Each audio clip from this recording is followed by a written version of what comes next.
প্রিয় দর্শক, আপনাদের সবাইকে স্বাগত জানাচ্ছি খেলাধুলা নিয়ে এনটিভির সাপ্তাহিক আয়োজন গ্যালারিতে। সাথে আছে আমি নাসিমুল হাসান। দর্শক, গ্যালারির আজকের এই অনুষ্ঠানটি সরাসরি সম্প্রচারিত হচ্ছে শুধুমাত্র এশিয়া কাপের জন্য। আর এই বিষয়ে কথা বলার জন্য আমাদের স্টুডিওতে আছেন দুজন অতিথি। আছেন জাতীয় দলের সাবেক 2 ক্রিকেটার মঞ্জুরুল ইসলাম ও হান্নান সরকার। আপনাদের দুজনকে স্বাগত গ্যালারি স্টুডিওতে। ধন্যবাদ। মঞ্জু, যেহেতু আপনি পেসার ছিলেন, মানে এখন পর্যন্ত এশিয়া কাপের যে কটা ম্যাচ দেখলাম তাতে মনে হচ্ছে যে পেসাররা ডমিনেট করছে। একটু বলবেন কি যে উইকেটে কতটা সহায়তা পাচ্ছে ওরা? হয়তো উইকেটের সবথেকে বড় যে অ্যাডভান্টেজ যেটা হচ্ছে ফাস্ট বোলারদের ক্ষেত্রে, সেটা হচ্ছে এক্সট্রা বাউন্স। যেটা হয় কি আপনার টি-20তে আমরা ইউজুয়ালি যেটা দেখি ইউজ টু যে খুব এক্সট্রা অর্ডিনারি শট খেলে, ইম্প্রোভাইজ খেলে 360 ডিগ্রি চলে আসতেছে, তো সেটা থেকে অনেকটাই বিরত থাকতে হচ্ছে ব্যাটসম্যানদের। যেটা প্রথম ম্যাচ দেখেন, দ্বিতীয় ম্যাচ দেখেন, তৃতীয় ম্যাচ, আজকে হয়তো বা ফোর্থ ম্যাচ হবে। আজকে উইকেটটা অবশ্য এখনও পর্যন্ত জানি না, বাট লাস্ট 3টা ম্যাচে যেটা প্রবলেম করতেছে ব্যাটসম্যানদের ন্যাচারাল শট খেলার জন্য, সেটা হচ্ছে এক্সট্রা বাউন্স। তো এই ক্ষেত্রে যেটা হয়েছে, আর এখন টি-20তে হয় কি, বোলারগুলি সবাই খুব বেশি সচেতন, কারণ ব্যাটসম্যানদেরকে শেষ পর্যন্ত দেখে এবং রিড করার জন্য।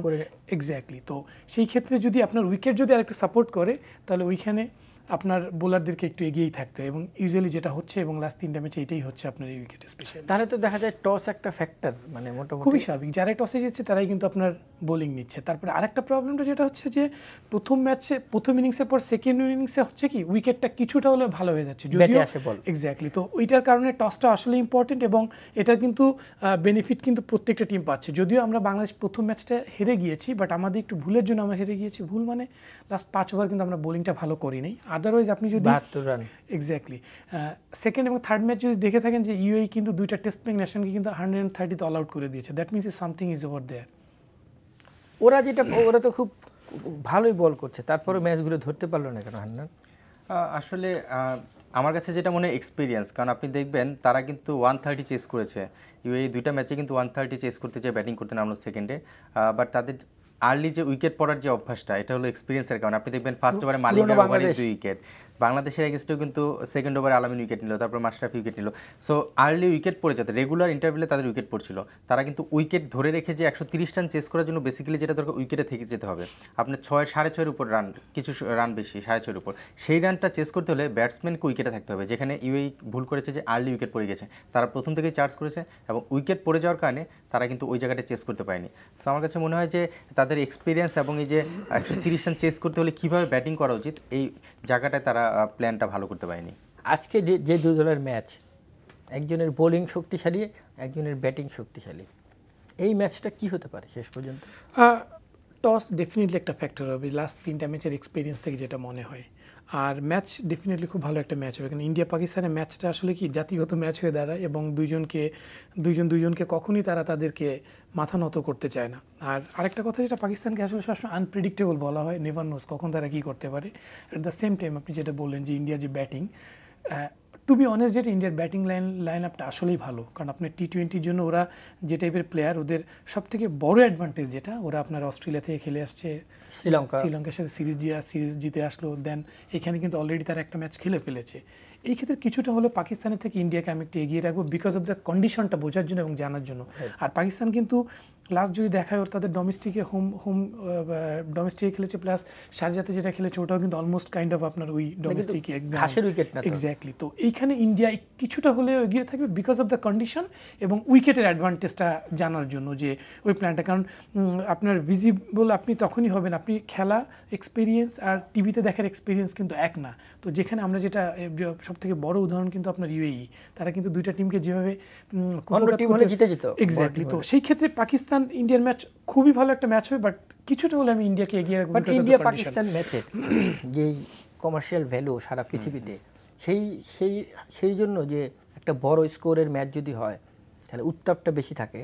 তো এই কারণটার জন্য কি আজকে একটু ঘাস একটু ছাড়তে পারে? আসলে এটা একটা ভালো কোশ্চেন, কারণ আপনি দেখবেন ফার্স্ট ডেতে উইকেটে যেই পরিমাণ ঘাস ছিল বাংলাদেশ ইন্ডিয়া ম্যাচে, তারপরে কিন্তু গতকালকের ম্যাচ পর্যন্ত 3 নম্বর ম্যাচে এসে কিন্তু আমরা দেখলাম যে ঘাস কিন্তু ছোট রাখা হচ্ছে, বিকজ আইসিসিও কিন্তু চাচ্ছে যে হ্যাঁ, মানে টি-20 ক্রিকেট যেটা রান প্রচুর হতে হবে এবং দর্শক এনজয় করবে এবং সারা ওয়ার্ল্ড সেটাকে এনজয় করবে। টি-20 ক্রিকেট বেসিক্যালি আমরা সবাই জানি ব্যাটসম্যানদের খেলা, 4 ছক্কা হবে, বেশি রান হবে, 160-70 রান হবে, ওইটা চেস করবে, এরকম কিছু পরিবেশ চায় প্রতিটা টিমই চায়, দর্শক চায়, ইভেন আইসিসিও চায়। তো সেই দিক দিয়ে চিন্তা করে আমার কাছে মনে হচ্ছে আজকের উইকেটটা কিছুটা ঘাস কমও হতে পারে এবং ফ্রেন্ডলি একটা উইকেট হতে পারে। হ্যাঁ, ফ্রেন্ডলি বলতে আমি বলছি না যে সারজাই পিএসএল যেরকম উইকেট সেরকম উইকেট না, বাট অবশ্যই বলারদের জন্য থাকবে, ব্যাটসম্যানদের জন্য থাকবে। তবে বাংলাদেশ ইন্ডিয়ার যে উইকেট ছিল সেরকমটা হয়তো থাকবে না। আর মঞ্জু ভাইয়ের সঙ্গে আমি একমত যে ইন্ডিয়া পাকিস্তান ম্যাচের একটা সবচেয়ে বড় জিনিস হলো মোরাল। তারা মাইন্ড গেমে কিন্তু সবাই কিন্তু খেলছে। আজকে আমি জানি না ধোনি আসলে খেলবে কিনা, কিন্তু অলরেডি কিন্তু ধোনিকে নিয়ে একটা আলোচনা হচ্ছে, ধোনি এই ম্যাচে খেলবে না ইনজুরির কারণে। এটা নিয়ে কিন্তু সব জায়গায় একটা আলোচনা হচ্ছে, ধোনি খেলবে না, পার্থিব প্যাটেল হয়তো খেলতে পারে।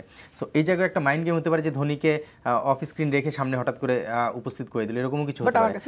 এই মাইন্ড গেমে কিন্তু একটা সবসময় ইন্ডিয়ার পাকিস্তানের প্লেয়ারদের মধ্যে এগুলো নিয়ে খুব একটা, তারা খেলতে খেলতে এতটা অভ্যস্ত যে মাঠে নামার পরে দুদল মনে করে, মানে সেই উত্তেজনাটা বা দুদলের কিলারিস্টিংয়ের যেই মনোভাবটা আপনি ইমরান খানদের, জাভেদ মিয়ানদের সময় ছিল, এখন বোধহয় সেটা আর নেই। আজহারউদ্দিন ওয়াসিম আকরাম ক্যাপ্টেন হওয়ার পর থেকে ইন্ডিয়া পাকিস্তানের প্লেয়ারদের মধ্যে সম্পর্কটা অনেক কাছাকাছি চলে আসছে।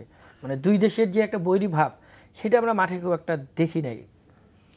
এটা আসলে এটা অ্যাকসেপ্টেবল না আসলে, কারণ আমিও অ্যাজ এ এক্স প্লেয়ার হিসেবে আমিও চাই যে হ্যাঁ মাঠের মধ্যে যেটাই হবে, কারণ খেলোয়াড় শুধু এক্স্যাক্টলি। আমি যখন 2010 এশিয়ান গেমসে জাভেদ মিয়ানদাদের সাথে থাকার খুব মানে সৌভাগ্য হয়েছিল আমাদের একই টেকনিক্যাল অফিসিয়াল ভিলেজে তখন, বিকজ জাভেদ মিয়ানদা তখন এসিসির ব্যাটিং কনসালটেন্ট ছিল। তখন গল্প হতো যে যখন ইন্ডিয়া পাকিস্তানের যে খেলাগুলি হতো টেস্ট ম্যাচ, তখন একটা উদাহরণ দিচ্ছিল যে আপনার ফিরোজ শাহ কোটলাতে, তখন বেদিকে জিজ্ঞাসা করতেছিল, বেদি বল করতেছিল আর জাভেদ মিয়ানদাদ ব্যাটিং করতেছিল, তখন বেদি এসে বলতেছে যে তুই মারতেছো না কেন? তো জাভেদ মিয়ানদাদ বলতেছে যে হোয়াটস ইউর রুম নাম্বার। তো 2-3 বার জিজ্ঞাসা করার পরে তো বলে নেই, বলো তোমার রুম নাম্বারটা কত? তো বলছে রুম নাম্বার বললে কী হবে, কেউ বলোই না। তখন বললো যে 103, আমি ওইখানে বলটা পাঠাতে চাই, যে that kind of situation during the match. বা হ্যাঁ, সেই জিনিসটা এখন আসলে অনেকটা কমে গিয়েছে বিকজ অফ আপনার প্রফেশনালিজম বলেন বা দুই দেশের যে সিচুয়েশন বলেন। বাট হ্যাঁ, তবে এটাও ঠিক, ক্রিকেটটা আগের থেকে এখন যে এই আপনার ওই কমার্শিয়ালটা আসলে বেশিটা এফেক্ট করে আর কি। স্টারিজম যেটা ছিল, ইমরান খান একটা নেম, তখন পাকিস্তানের স্টারিজমগুলো বেশি ছিল, রাইট। ইন্ডিয়া কম ছিল। কিন্তু ওয়াসিম আকরামরা চলে যাওয়ার পর যখন সচিন আসলো, তখন আবার রিভার্স ছিল, সচিনের প্রতি ফোকাসটা বাড়লো, পাকিস্তানি ক্রিকেটারদের প্রতি সেই অনুযায়ী স্টারিজমটা কমলো আর কি। এটার কারণটা যেটা হচ্ছে, পাকিস্তানের সব থেকে বড় যে ক্ষতিটা হচ্ছে তাদের ডোমেস্টিকে, তাদের হোম গ্রাউন্ডে তারা কোনো ইন্টারন্যাশনাল ম্যাচ খেলতে পারতেছে না, এবং তারা তাদের বিভিন্ন দেশের বাইরে তাদেরকে ওই যে হোম গ্রাউন্ড হিসাবে, হোম ভেন্যু হিসাবে তারা কাউন্ট করে। এটা কিন্তু একটা বড় ধরনের মোরালি ওখানে একটু ডাউন, খুবই স্বাভাবিক। কারণ আপনি একটা দেশ যখন পাকিস্তানের মতো ওই যে অনেক লিজেন্ড, কিন্তু আপনি যদি কাউন্ট করেন লাস্ট 20 বছর আগে যদি 100টা লিজেন্ড কাউন্ট করা হয়, অলমোস্ট 30-40% লিজেন্ড কিন্তু শুধু পাকিস্তান থেকেই আসে। তো সেই জিনিসটা কিন্তু এখন আর নাই, এখন কিন্তু আপনি পাবেনই না খুঁজে। আপনি দেখেন মিসবাউল হক কেন এতদিন খেলছে, is a good player, but তাকে বসাইতে পারছে না বিকজ রিপ্লেসমেন্ট কে আসবে, কেউই নাই। তো এই আপনার যদি হোমে যদি আপনি ইন্টারন্যাশনাল ম্যাচ যদি নাই খেলেন না কেন, আপনার ডোমেস্টিক ক্রিকেটে কোনো ধরনের প্লেয়ার বের হয়ে আসবে না, হচ্ছেও কিন্তু তাই। লাস্ট 5 বছরে দেখেন পাকিস্তানে কিন্তু মানসিকভাবেও তো আন্তর্জাতিক ক্রিকেটে গড়ে উঠবে না যারা আসবে। ওইটাও ক্রিকেটে না খেলতে পারলে ইজ ভেরি টাফ, যেটা ইউএই পাচ্ছে না আর কি। মানে ইউএই যদি এই টিমগুলোর সাথে 20টা ম্যাচ খেলতো, তাহলে হয়তো জেতার অভ্যাসটা গড়ে উঠতো। খুবই স্বাভাবিক, কারণ ওদের ওই যে হান্নান যেটা বললো যে জাস্ট ইনএক্সপিরিয়েন্সের কারণে তারা ম্যাচটা হেরে গিয়েছে। They don't know how to make a plan against 130 against Bangladesh আর শ্রীলঙ্কা। বাট এটা কিন্তু খুব বেশি রান না। আপনি যদি দেখেন জাস্ট একটা ব্যাটসম্যান যদি 20টা রান করতো, অটোমেটিক্যালি ম্যাচ কিন্তু জিতে যেত। আপনি শ্রীলঙ্কার সাথে আপনার কত 14 রানে জিতেছে শ্রীলঙ্কা। তো এই জিনিসগুলি, ক্যালকুলেশনগুলি তখনই আসবে যখন আপনি প্রচুর ম্যাচ খেলবেন। ইউএই কিন্তু আপনার কোয়ালিফাই করে এসেছে কার সঙ্গে? Afghanistan, Hong Kong, Oman. তো যখনই এই যেটা আপনি যেটা বললেন, বাংলাদেশের 3-4টা ম্যাচ খেলুক এই কন্ডিশনে, তারা যদি আরও 2-3টা ম্যাচ যদি 130 অল আউট করে দেয়, কালকে হয়তো 50 রানে হেরেছে, নেক্সট ম্যাচ হয়তো 30 রানে হারবে, দেন মানে আপনার এক্স্যাক্টলি কম্পেয়ারেবল টু টিম। মানে যদি বলেন যে ইন্ডিয়া টপ অর্ডার এবং মিডল অর্ডার খুবই স্ট্রং, কারণ ধোনি, যুবরাজ সিং, রায়না, টপ অর্ডারে বিরাট কোহলি, রোহিত শর্মা, ধাওয়ান। আর পাকিস্তানে যদি কম্পেয়ার করেন তাহলে তো ইন্ডিয়ার অনেক ব্যালেন্স। স্বাভাবিক। আপনি একটু আগে মেনশন করেছেন যে লেজেন্ড যে ব্যাপারটা, আপনি ইন্ডিয়ার যে নামগুলো আমরা একটু আগে বললাম, এখন যে ব্যাটিং অর্ডারটা, এই ব্যাটিং অর্ডারের প্রতিটা প্লেয়ার আজকে কিন্তু ওয়ার্ল্ড ক্রিকেটে এস্টাবলিশড এবং সবাই কিন্তু প্রুভ করে নিজের জায়গা করে নিয়েছে। আপনার রোহিত শর্মা থেকে শুরু করে ধোনি পর্যন্ত, আপনি ব্যাটিং অর্ডার ধোনি এখন ব্যাট করছে 7-8-এ। ইভেন আমরা লাস্ট ম্যাচে বাংলাদেশের সঙ্গে পান্ডেকেও দেখলাম, সেও খুব ভালো ফ্রি শটস খেলেছে। দ্যাট মিনস তাদের 8-9 নম্বর পর্যন্ত ব্যাটসম্যান রয়েছে যারা কিন্তু ব্যাটিং করতে পারে। পাকিস্তানের সবচেয়ে বড় ব্যাটিংয়ের দুর্বলতা আমার কাছে মনে হয় তাদের অভিজ্ঞ প্লেয়ারের সংখ্যা এখানে কম। হ্যাঁ, অভিজ্ঞ প্লেয়ার হাফিজ রয়েছে, শোয়েব মালিক রয়েছে, উমর আকমল রয়েছে, তার মধ্যে ট্যালেন্টেড প্লেয়ার সার্জিল রয়েছে, বাট ওই অভিজ্ঞতা যে মানে ইন্ডিয়ার সঙ্গে ব্যাটিং মিলাতে গেলে কিন্তু অনেক পিছিয়ে। এখন বর্তমান টিমে আপনি যদি দেখেন রোহিত শর্মা লাস্ট ম্যাচে যে ব্যাটিং করেছে, তার এক্সপিরিয়েন্সের কারণে কিন্তু সে একটা লাইফ পেয়েছে। তারপরে ইনিংসটাকে কীভাবে ক্যারি করে শেষ পর্যন্ত সে কিন্তু একটা অবস্থানে ইন্ডিয়াকে দাঁড় করিয়েছে, যেটা আমাদের সাব্বির হয়তো শুরু করছে 30-40 করে আউট হয়ে যাচ্ছে। রোহিতের সঙ্গে সাব্বিরের ডিফারেন্সটা এখানে অভিজ্ঞতা বা যে একটা ভালো প্লেয়ারের গুণ ফিনিশ করে আসছে। সো পাকিস্তানে আমার মনে হচ্ছে এই জায়গাটা একটু ঘাটতি দেখা যেতে পারে। শোয়েব মালিক যদিও ভালো করছে, বাট স্টিল ইন্ডিয়ার এই ব্যাটসম্যানদের মতো অতটা ভালো কিন্তু শেপে নেই। আর সবচেয়ে বড় ডিসঅ্যাডভান্টেজ, এই দেশে বা এই উইকেটে কিন্তু তারা অনেকদিন যাবত ম্যাচ খেলছে না। তারা খেলে এসেছে সার্জার মতো, যেখানে ব্যাটিং উইকেট, সেখানে রান করে এসেছে। সো সব কিছু মিলে আমার কাছে মনে হচ্ছে ইন্ডিয়ার ব্যাটিং যে লাইন আপটা রয়েছে পাকিস্তানের সঙ্গে মিলালে অনেক ডিফারেন্স রয়েছে, বাট ওই যে বোলিংয়ের ডিফারেন্সটা আবার কিন্তু পাকিস্তান অনেক এগিয়ে। পাকিস্তান আপনি যদি দেখেন 3 জন লেফট আর্ম বোলার, আমির, ইরফান, তারপরে ওহাব রিয়াজ রয়েছে, তারপরে রয়েছে সামি আবার টিমে। সো আমার কাছে মনে হয় 2টা লেফট আর্ম, আমির, ইরফান, ওহাব এবং সামি, 4টা পেস বোলার রয়েছে, 3 জন পেস বোলার কনফার্ম খেলবে। সো এই যে তাদের যে পেস বোলিংটা, এটা কিন্তু তাদের সবচেয়ে বড় স্ট্রেংথ। আজকে এই ম্যাচে মনে হয় যে ইন্ডিয়াকে যদি হারাতে হয় বা ইন্ডিয়ার সঙ্গে ডিফারেন্স তৈরি করতে হয়, তাদের এই 3 পেস বোলার, যে কোনো 3 পেস বোলার দিয়ে কাবু করতে হবে। খুবই সৌভাগ্যবান যে আমিরের ফিরে আসাটা তারা দেখবে আর কি, মানে ইন্টারন্যাশনাল ম্যাচে বিপিএল বাদ দিলে।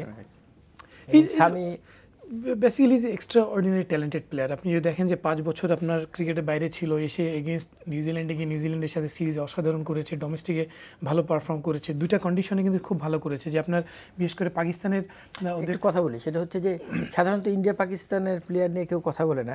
বিরাট কোহলিকে দেখলাম যে আমিরকে ওয়েলকাম করলো যে তার ফিরে আসাটা, এবং সে বলছে যে সে যদি লাস্ট 5 ইয়ার্স খেলতো তাহলে সে বিশ্বের 3 জন বোলারের ভিতরে থাকতো।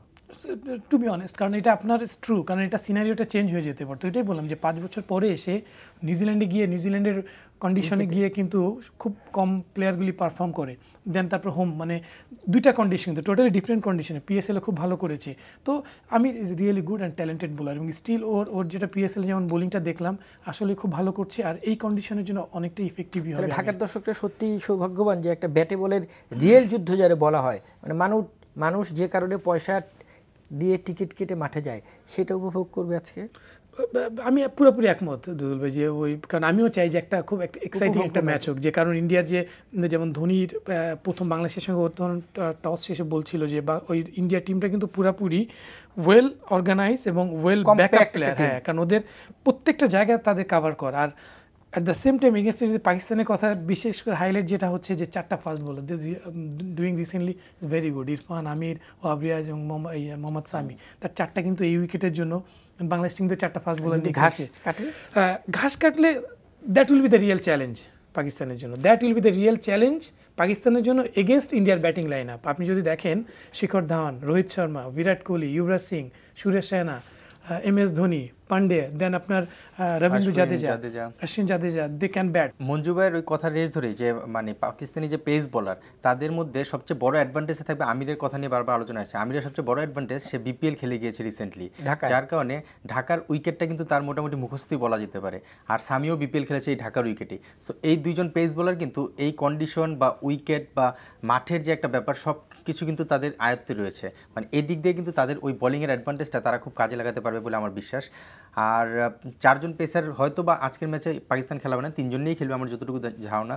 সেই ক্ষেত্রে আমির এবং হয়তো ওহাব রিয়াজকে আর সঙ্গে সামিকে, এই 3 পেস বোলার নিয়ে কম্বিনেশনে খেলবে। আর আফ্রিদির বোলিং তো রয়েছে, আমার মনে হয় আফ্রিদির বোলিংটা এখানে খুব একটা ভাইটাল রোল প্লে করবে, কারণ আফ্রিদি জোরের উপর যে বলটা করে, সঙ্গে যেরকম আমরা হালকা বাউন্স দেখছি, এক্সট্রা বাউন্স, সেটা যদি পায় আফ্রিদি ওপেনিংও আসতে পারে চান্স যদি থাকে। না, যে উইকেটে খেলা হচ্ছে এখানে ওপেনিংয়ে আফ্রিদি আসবে না, বাট 2 পেস বোলারই নিয়ে শুরু করবে, 3 পেস বোলার নিয়ে শুরু করবে প্রথমে, তারপরে আফ্রিদি আসবে চেঞ্জে, আর সঙ্গে শোয়েব মালিকও বোলিং করবে হয়তো। তো সব কিছু মিলে পাকিস্তানের বোলিং যে স্ট্রেংথ, তাদের ওই শুরুর যে ব্যাপারটা, T20 ক্রিকেটের সবচেয়ে ইম্পর্টেন্ট আমার কাছে যেটা মনে হয় ফার্স্ট 6 ওভার্স। ওইটাতে কিন্তু একটা আইডিয়া পাওয়া যায় যে আসলে টিমের কী অবস্থান। যদিও বাংলাদেশ ইন্ডিয়ার ম্যাচের ধারণাটা ডিফারেন্ট ছিল, 15 ওভার পরে যে আমরা ডিফারেন্ট সিনারিও দেখেছি, বাট প্রথম 6 ওভারটা কিন্তু ডিপেন্ড করবে বিরাট, রোহিত শর্মা এবং ধাওয়ান কীভাবে শুরু করলো বা বিরাট কীভাবে খেলছে। ওই 6 ওভারে যদি 3টা বা 4টা উইকেট পাকিস্তান নিয়ে নিতে পারে তাদের যে বোলিং আমির এবং ওয়াহাব রিয়াজ সামিকে নিয়ে, তাহলে কিন্তু ইন্ডিয়া একটা ভালো ধাক্কার সম্মুখীন হবে। সেই ক্ষেত্রে আমার মনে হয় যে খুব ভালোভাবে আটকে দেওয়ার একটা সম্ভাবনা থাকবে ইন্ডিয়াকে। মঞ্জু, বিরাট কোহলিকে বলা হয় যে বিগ ম্যাচ প্লেয়ার, তো তার খেলাতে এখন পর্যন্ত ঢাকার দর্শকরা দেখলো না 2টা ম্যাচ, মানে প্রথম ম্যাচটাতে। আজকে কি মনে করেন যে তার একটা ফায়ার হওয়ার সম্ভাবনা আছে? দেখেন, এই প্লেয়ারগুলি এমনই একটা প্লেয়ার যে কোনো সময় ওরা সিচুয়েশনটাকে এত কুইক অ্যাডাপ্ট করে ফেলে, এবং এই অ্যাডাপ্ট করাটাই ওই অপোনেন্টের জন্য খুব ভয়ঙ্কর মানে দুর্ভিক্ষের কারণ হয়ে দাঁড়ায়। তো এই হোপ যে বিরাট কোহলি, নট অনলি বিরাট কোহলি, আপনি যদি দেখেন ইন্ডিয়ার সবথেকে বড় আরেকটা অ্যাডভান্টেজ, ইন্ডিয়া টিমের 3টে স্পেশালিস্ট টি-20 প্লেয়ারকে কিন্তু রিক্রুট করা হয়েছে, সুরেশ রায়না, যুবরাজ সিং এবং আশিস নেহরা। দে আর রিয়েলি মানে টপ পারফর্মার, স্পেশালি টি-20 বোলিং এবং ব্যাটিং দুটোই। এবং হান্নান যেটা বললো যে টি-20তে প্রথম 6 ওভারে কিন্তু সিনারিওটা বোঝা যায় যে আপনি ম্যাচ জিতবেন কি হারবেন।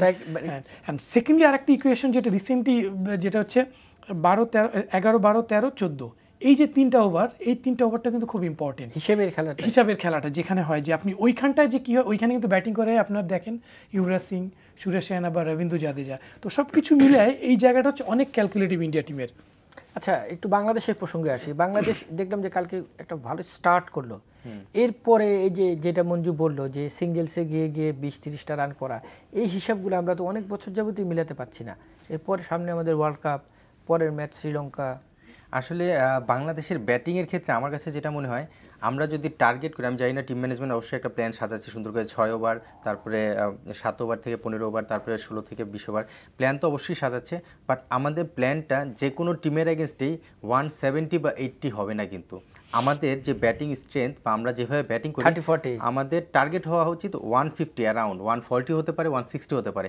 150কে কেন্দ্র করে আমাদের টার্গেটটা সেট হওয়া উচিত, কারণ আমাদের 5, 6, 7 ওই জায়গায় এমন কোনো ব্যাটসম্যান নেই যে বড় বড় 6 মারবে।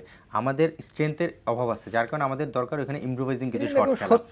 তো যার কারণে আমরা শুরুটা ভালো করেছি, তারপরে আমরা কিন্তু ওই ফ্লোতেই টার্গেট করেছি 180 করব। আমাদের তখন উচিত ছিল 5-6 করে কন্টিনিউ করা, তারপরে 15 ওভারে পরে যাবার 50 করা, তাহলে কিন্তু 150 এমনি হয়ে যেত। সো ওই যে প্ল্যানিংটা আমরা ফার্স্টে ভালো শুরুর পরে ওইটাকেই কন্টিনিউ করতে গিয়েছিলাম, কিন্তু ওই মোমেন্টামটা থেকে একটু ঘুরে এসে, ওই ফ্লোটা থেকে একটু ঘুরে এসে আমরা একের দিকে নজর দিতাম। না, রোহিত শর্মার আফটার ম্যাচ আমি ইন্টারভিউ দেখলাম যে সে বললো যে আমি আসলে আমার বেসিক ক্রিকেট যেটা সেটাই খেলেছি, বেসিকের উপরে থাকাতে আমি দেখলাম যে যুবরাজ আরও যে ভিতে খেললো, যেগুলা 55 রানের একটা পার্টনারশিপ, না এটা খুব ইম্পর্টেন্ট জুটিতে। আমি ওই জায়গাটাই বাংলাদেশকে চাচ্ছি, আফটার 8 ওভার আর 6 ওভার যে ভিতে খেলে একটা পার্টনারশিপের পর দেন স্ট্রাইকে গেল। আপনি স্পেশালি মঞ্জু ভাই এই উইকেটটাতে কিন্তু চাইলেও শর্টস খেলা যাচ্ছে না। দ্যাট মিনস এই উইকেটে কিন্তু রিড করতে হবে। রোহিত কিন্তু সেটাই করেছে, প্রথমে যখন লাইফটা পেলো তারপরে কিন্তু সেই উইকেট রিড করে ওইভাবেই ব্যাটিং করেছে। আপনি দেখবেন ও কিন্তু এক্সট্রাঅর্ডিনারি কিছু করেনি, যেদিকে বল সেদিকে শর্টস খেলেছে এবং উইকেটে থেকে থেকে স্ট্রাইক রোটেট করেছে। যখন শর্টস খেলেছে 4-6 মেরেছে, আদারওয়াইজ কিন্তু স্ট্রাইক রোটেট করেছে, 1-2 খেলেছে। দ্যাট মিনস এই সিচুয়েশনটা রিড করে খেলাটা কিন্তু খুবই জরুরি। এইখানে যে সবথেকে মজার যে বিষয়টা, যারা পুরাটা খেলা দেখেছে, আপনার রোহিত শর্মা আরেকটা জিনিস বলেছে যে আপনার প্রথম ও কিন্তু 4-5 ওভার আপনার তাসকিন কিন্তু he was really quick, no very quick, ball হচ্ছিল না। সে কি করেছে দেখেন, যে কন্ডিশনটা যেটা বললাম, কন্ডিশনটা অ্যাডাপ্ট করার জন্য শুধু টাইম নিয়ে চলে গিয়েছে, কিন্তু তারপরে যে রানিং দুটো শট মারলো তো তাই এক্স্যাক্টলি জাস্ট পয়েন্টের উপর দিয়ে ওইটাই করলো। তো আপনাকে এই জিনিসগুলি বোঝানোর জন্য ইন্ডিয়া টিমে অনেকগুলি প্লেয়ার বেশি আছে, যেমন রোহিত শর্মা বলেন, বিরাট কোহলি বলেন, এমএস ধোনি বলেন। এটা আপনি যখনই আপনার 130-35 হলে কি ইমপ্রোভাইজ খেলতে পারেন, বাট 145 যখন টেম্পারমেন্ট না, মানে যে কোনো সিচুয়েশনে নিজের হ্যান্ডেল করে নেওয়া না। কিন্তু কালকে তো বাংলাদেশের সাথে শ্রীলঙ্কার ম্যাচ, সেখানে একজন বোলার আছে যে লাসিথ মালিঙ্গা, যা রিওরকার বিশ্বখ্যাত। সেই জায়গায় আমাদের মিথুনরা কতটা অ্যাডাপ্ট করতে পারবে মানে এসে? আমার কাছে মনে হয় যে কোনো টিমেরই কিন্তু একজন কি প্লেয়ার থাকে বা বলার থাকে। যেমন আমাদের কিন্তু মুস্তাফিজকে নিয়ে ইন্ডিয়া প্ল্যান করেছে, তাকে কিন্তু প্রথমে শর্টস খেলেনি, পরে যে শর্টস খেলেছে। সো মালিঙ্গাকেও আমাদের প্ল্যান করা উচিত, আমরা যদি সে শুরুতে ম্যাক্সিমাম 2টা ওভার করবে, পরে যে আবার হয়তো 15 ওভারে পরে আসতে পারে। দ্যাট মিনস প্রথম 2 ওভারে যদি আমরা তাকে উইকেট না দিই, তাহলে কিন্তু আমরা জানি শ্রীলঙ্কার যে বোলিং, তাতে কিন্তু পরে সেটা কভার করার মতো জায়গা রয়েছে। উইকেট না দিই মানে আমরা যে অ্যাক্রস দিয়ে শটটা করি, ফ্লিক করি যে মিডল স্ট্রিকের বলগুলারে, এই জায়গাতে অনেক ঝুঁকিপূর্ণ একটা শট, মানে একটু টাইমিং মিস হলেই তো আপনি এলবি। মালিঙ্গার স্লোয়ারগুলো এফেক্টিভ, আসলে জোরের উপর ইয়র্কার সঙ্গে স্লোয়ার যেটা মারে সেটাও ড্রিফট করে কিন্তু একদম ইয়র্কার লেন্থে পড়ে। হ্যাঁ, মালিঙ্গাকে যদি আমরা একটু স্টাডি করি, প্রয়োজনে রান না হোক, মালিঙ্গার উইকেট রান না করে যদি আমরা দুইটা ওভার অ্যাটলিস্ট দুইটা ওভার, আমার মনে হয় যে দুইটা ওভার যদি আমরা ভিতে থাকি তাহলে একটা বাংলাদেশের কিন্তু মানে ফার্স্ট ম্যাচ শ্রীলঙ্কার যা দেখলাম তাতে বাংলাদেশের জেতার সম্ভাবনা আছে, খুবই সম্ভাবনা। কারণ মালিঙ্গা কিন্তু আমার কাছে যেটা মনে হয়েছে একমাত্র মালিঙ্গা ছাড়া আর বাকি বোলারগুলিকে আমাকে এক্সট্রাঅর্ডিনারি মনে হয়নি। আর মালিঙ্গা কালকে অবশ্যই 4টা স্পেলে বল করবে, তার মানে আপনার জন্য আরো এক্স্যাক্টলি। তো তার মানে হয় কি বাকি 16টা ওভার থাকবে, হাউ ইউ হ্যান্ডেল এই 16টা ওভার, ওইখানে হবে বাংলাদেশের জন্য রিয়েল চ্যালেঞ্জ। আমি এইখানে যদি প্ল্যানটা যদি প্রপার ওয়েতে এক্সিকিউট করা যায় অনেকটাই সুবিধা হয়ে যাবে। কারণ শ্রীলঙ্কা টিমকে কিন্তু এখন আমার শ্রীলঙ্কা টিমের তো খেলার উইকেট কেমন হবে এটা তো মোটামুটি একটা ধারণা তারা পাবে, যেহেতু কিউরেটার লঙ্কান। হ্যাঁ, এটা আসলে শ্রীলঙ্কা যেভাবে ব্যাটিং করেছে আর আমাদের বোলাররা বিশেষ করে আমি really Impress, specially Taskin, Mashrafe, Mustafiz এবং আলামিন, সেই সাথে তো চ্যাম্পিয়ন সাকিব এবং মাহমুদুল্লাহ ডুইং রিয়েলি গুড। তাসকিনের জন্য খারাপ লাগছে না, মানে উইকেট পেতে পারতো, রোহিত শর্মাটা পেল না, bit unlucky but he is doing really threat. এখন কিন্তু এই উইকেটের জন্য রিয়েলি থ্রেট যদি বলা হয় তাসকিন, তো ওই জায়গাগুলিতে যদি আমরা যদি একটু প্রপার কাজ করতে পারি, আমার কাছে যেটা মনে হচ্ছে ডেপথের যে বোলিংটা যদি আমরা যদি খুব ভালো করতে পারি, শ্রীলঙ্কার কাছে আমাদের কাছে টিল নাও এখনো পর্যন্ত 70-30 আমরা মানে 70% আমরা এগিয়ে। আচ্ছা, আগে তো দেখতাম যে মুস্তাফিজ অনেক সময় নতুন বলে ওপেন করতো, এবার আলামিনকে দেখলাম, এটা কি একটা পরীক্ষা নিরীক্ষা চলছে? পরীক্ষা নিরীক্ষা না, আলামিন আপনার 2টা ম্যাচে কিন্তু এই যে আর্লি ব্রেক থ্রু কিন্তু ওই দিয়েছে এবং ইজ রাইট এরিয়াতে বল করছে এই উইকেটের জন্য। তো আমার কাছে মনে হয় যে সবথেকে আমার কাছে খুব ভালো লেগেছে মাশরাফির যে বোলিং হ্যান্ডলিং করাটা। কাউকে দেখেন যে ব্যাটসম্যানদেরকে সেটেল হতে দিচ্ছে না, আপনার বোলারদেরকে 2 ওভার বল করে কুইক বল করে আবার আরেকটা স্পেলে আসতেছে, আরেকটা চালাকি করছে, নিজের ওভারটাও কিন্তু মাঝখান দিয়ে নিয়ে যাচ্ছে। It's good, really good. এবং সবকিছু মিলিয়ে কালকে সবথেকে ভালো লাগছে যে উইকেট কিপারটা সামনে নিয়ে আপনি কিন্তু একটা উইকেট পেলো, আবার উইকেট কিপার পেছনে, ইজ রিয়েলি গুড, ক্লেভার এবং সবকিছু মিলে ইজ ইমপ্রেসিভ। না, এটা তো অবশ্যই, কারণ আসলে পেস বোলাররা যেভাবে বোলিং করছে এবং সুন্দরভাবে মাশরাফি কিন্তু হ্যান্ডেল করছে। আপনি দেখবেন আলামিন 1 ওভার বোলিং করেছে, তারপরে কিন্তু মাশরাফি সেখানে চলে এসেছে, কারণ মাশরাফি জানে যে আলামিনকে যে কোনো সময় আবার সে প্রয়োজন আনতে পারবে। আর মুস্তাফিজের যে ব্যাপারটা, মুস্তাফিজের যে ভেরিয়েশন বা যেই ধরনের বল করে, ব্যাটসম্যানরা সাধারণত কিন্তু পরের দিকে চায় যে বেশি শর্টস খেলতে, সেই জায়গাটা মুস্তাফিজের বোলিংটা যদি থেকে যায় তাকে শর্টস খেলাটা কঠিন, সেই চিন্তা থেকে কিন্তু মুস্তাফিজকে চেঞ্জে আনা হচ্ছে এবং পরের দিকে স্লগে রাখার জন্য। যদিও ইন্ডিয়ার সঙ্গে সে খুব একটা ভালো করতে পারেনি, বাট স্টিল মুস্তাফিজ কিন্তু যে কোনো সময় যে কোনো স্লগের সময় কিন্তু ভালো বল করার কোয়ালিটি রয়েছে তার। সেই জন্য বাংলাদেশ কালকে ম্যাচ মানে আমরা তো প্রত্যাশা করছি যে বাংলাদেশ জিতবে। আমি আপনার সাথে একমত, তবে আমরা যেটা বারবার করে বলেন, দেখেন যে শ্রীলঙ্কা ভালো খেলেনি ইট ডাজেন্ট মিন যে তারা কামব্যাক করবে না, তারা কিন্তু লাস্ট ডিপেন্ডিং টি-20 ওয়ার্ল্ড কাপ চ্যাম্পিয়ন। তো সব কিছু মিলিয়ে আপনাকে প্ল্যান করতে হবে, প্রপার প্ল্যান, এবং এক্সিকিউট করতে হবে যে কোন ওয়েতে। কিছু জায়গায় আপনি যতগুলি প্ল্যান করবেন প্রত্যেকটা প্ল্যান যে সাকসেস হবে তার মানে না, কিন্তু এইখানে কিন্তু ক্রিকেট এখন এমন জায়গায় চলে আসছে, বিশেষ করে টি-20তে প্ল্যান এ থাকলে প্ল্যান বি, আপনার প্ল্যান বি না হলে সি, আপনাকে 2-3টা অপশনে থাকা লাগবেই। এই যে প্ল্যান এ থেকে বিতে এক্সিকিউট করা, এই যে ট্রানজিশনাল পিরিয়ড বলে, এইটা আপনি কীভাবে হ্যান্ডেল করবেন, that will be the real challenge. কারণ এখানে শ্রীলঙ্কা ভালো খেলছে না তার মানে যে আমি ম্যাচ জিতে যাবো, আমাকে কিন্তু জিতেই মানে ভালো খেলে কিন্তু ম্যাচ জিততে হবে। বড় উদাহরণ কিন্তু আমি বারবার করে বলি ইউএই, শুধুমাত্র ওই জায়গাগুলিতে হবে আমাদের জন্য। বাংলাদেশের থেকে শ্রীলঙ্কানদের টেম্পারমেন্ট তো অনেক বেশি ভালো এবং মেন্টাল স্ট্রেংথ অনেক বেশি। যদি রিসেন্টলি যদি দেখা হয়, আমরাও কিন্তু টি-20তে আমরা কিন্তু একেবারে খারাপ না। কালকে যেমন আপনার বিশেষ করে মিথুন যেমন ব্যাটিং করেছে, তারপরে Rumman Sabbir is doing really good. হ্যাঁ, সৌম্য একটু লম্বা ইনিংস খেলতে পারতেছে না। আমাদের সবথেকে বড় যে প্রবলেমটা যেটা হচ্ছে মুশফিক রান করতে পারছে না। ও কিন্তু মুশফিকের পজিশন কি ঠিক? মুশফিককে আসলে আমার কাছে যেটা মনে হচ্ছে 4 নম্বর ব্যাটিং করছে, করুক, নিজেকে একটু সেটেল হইতে হবে, নিজেকে অ্যাডাপ্ট করতে হবে। ও যে জায়গাটা যখন ব্যাটিং করছে অনেকগুলি ওভার পাচ্ছে, হয়তো সে পারফর্ম করতে পারছে না। সেই ক্ষেত্রে যদি সাকিবও সাথে 2টা ম্যাচও রান করতে পারতেছে না, মুশফিক সাকিবের মধ্যে থেকে যদি একজন কেউ 30+ রান করে, আমার মনে হয় যে আর পিছিয়ে ফিরে তাকাতে হবে। অবশ্যই এটা ইম্পর্টেন্ট। আর অবশ্যই মুশফিকের রানটা, মুশফিক এবং সাকিব যে কোনো একজনকে আমাদের 30+ করতে হবে। তার সঙ্গে আরেকটু যোগ করতে হবে যে কালকে মিথুন যে আউটটা হলো, 40+ করে আউট হলো, তার আগে সাব্বির 40+ করে আউট হলো, আনফর্চুনেট আউটটা। তো এই যে 40 করে আউট হওয়া, এই 40 একজনকে 60-তে নিতে হবে, তাহলে কিন্তু আমাদের খুব ভালো একটা ব্যাটিং আমরা স্ট্রেংথ পাবো, 150-র কাছাকাছি। আমি আউটটারে খুব দুঃখজনক বলবো না, বলবো যে একটা ক্যালাস আউট হয়েছে, মানে ওইরকম একটা ইনিংসের পর ওইভাবে আউট হবে কেন একটা প্লেয়ার মাঠে গিয়ে আসলে যে ক্লাস আউট যেটা একদম লিটল বিট আনপ্রফেশনাল একদম কারণ ও যদি মিথুন যেভাবে ব্যাটিং করছিল ও যদি 3টা ওভার ব্যাটিং করতো অটোমেটিক্যালি আপনার মাঠে নেমে ওই স্তরে মাঠে নেমে ওইভাবে আউট হওয়ার কোনো সুযোগ তো আপনার কাছে নেই। একটা অপোনেন্ট যদি আপনাকে খুব ভালো ডেলিভারি করে নিয়ে যায় it's a different issue, but যদি উইকেটে যদি দিয়ে আসা হয়, বাট সেই ক্ষেত্রে একটু রোহিত শর্মা বললো যে একটা ইনিংসে একটা ব্যাটসম্যানের লম্বা একটা ইনিংস একটা স্কোরকে বড় করে দেয়। তো মিথুনই তো কালকে পারতো বাংলাদেশের স্কোরটাকে ওইটাই আপনার প্রতিদিন কিন্তু 30-40 সবাই করবে না, যেই দিন যে করবে কালকে মিথুনের সেই দিনটা ছিল। আপনি শুরুতে কিন্তু তার একটা লাইফও ছিল, সেটাকে কাজে লাগিয়ে কিন্তু 40+47 করেছে। তো তারপরে যে 60-70 পর্যন্ত নিয়ে যাওয়াটা, এই জায়গাটাই মিস্টেকটা করেছে মিথুন, তার আগে দিয়ে সাবমিট করেছে। যদি কালকে বাংলাদেশ জিতে তাহলে তো বাংলাদেশের ফাইনালে যাওয়ার একটা সম্ভাবনা প্রচুর তৈরি হবে, মানে সামনে থাকবে শুধুমাত্র পাকিস্তান। আমার মতে ফাইনালের চিন্তা না করে কালকের ম্যাচটা কনসেন্ট্রেট করা উচিত, অবশ্যই ফোকাস করা উচিত। কারণ আপনার এখন আপনি প্রত্যেকটা ম্যাচ বাই ম্যাচ আমার মনে হয় ফোকাস করা উচিত। তারপরে বিশেষ করে T20 নেভার নোজ, কারণ আপনাকে ডিউরিং দ্য ম্যাচ আপনি যদি কখন একটু পিছিয়ে যান কাম ব্যাক করার সুযোগ থাকে না 50 ওভার্স ম্যাচের মধ্যে। তো এইখানে আপনাকে প্রচুর সতর্ক থাকতে হবে। কোনোভাবেই যেন, যেটা বললাম যে প্ল্যানটা আপনাকে অনেকগুলি প্ল্যান স্ট্যান্ড বাই প্ল্যান রাখা উচিত, যেটা আমাদের Bangladesh team recently they are doing really good. তবে T20-তে সবথেকে বড় যে প্রবলেমটা হচ্ছে যে আমাদের এই এশিয়া কাপটা ইম্প্রোভাইজ খেলাটা একদমই খেলতে পারছি না, প্লাস ন্যাচারাল শটগুলি খেলতে পারছি না। তো সেই ক্ষেত্রে আরেকটু বেশি সতর্ক হওয়া উচিত। তবে আই হোপ যে শ্রীলঙ্কার যে স্ট্র্যাটেজি, যে স্ট্রেংথ দেখলাম, সেই তুলনায় বাংলাদেশের স্ট্র্যাটেজি এবং strength much better than Sri Lanka. Let's see how they handle. Hannan, আপনাকে সময় দিতে পারছি না এই মুহূর্তে, কানে প্রডিউসার বলে দিয়েছে সময় শেষ। প্রিয় দর্শক, আজকের আলোচনাটা বেশ জমে উঠেছিল, কিন্তু সময় স্বল্পতার কারণে এখানে শেষ করতে হলো। দেখা হবে আবার আগামী সপ্তাহে। তবে এই অনুষ্ঠানটি যদি আপনারা দেখতে চান, আপনারা ভিজিট করতে পারেন এনটিভি অনলাইনে www.ntvbd.com। এতক্ষণ আমাদের সাথে থাকার জন্য সবাইকে ধন্যবাদ। আপনাদেরকেও ধন্যবাদ জানাচ্ছি আমাদের গ্যালারি স্টুডিওতে আসার জন্য। ধন্যবাদ।